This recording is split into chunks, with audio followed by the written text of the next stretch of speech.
On what would have been Dr. King's 57th birthday, the Great Hall of the Hubert H. Humphrey Building overflowed with people who came to remember the great American best known as one of the founders of the civil rights movement of the 1960s.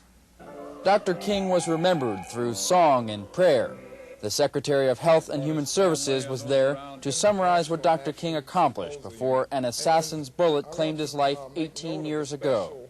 The ideals for which he stood and the ideals for which he prayed motivated millions of Americans to join his nonviolent movement that shattered segregation. The keynote speaker, Dexter Scott King, was the fourth and youngest son of Dr. King.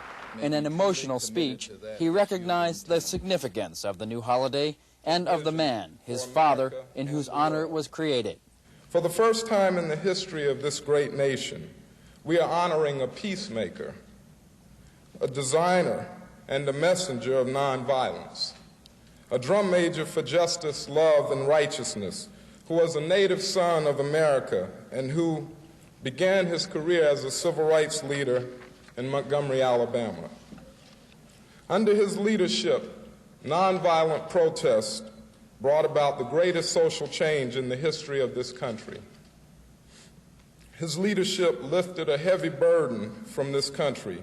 Where others preached hatred, he preached and taught the principles of love, nonviolence, and a patriotic commitment to making democracy work for all Americans. It wasn't until January of 1982, after years of trying to have a holiday set aside for Dr. King, that his widow, Coretta Scott, and other civil rights leaders succeeded in persuading the Congress to pass the legislation creating the special day. It should be a day, however, not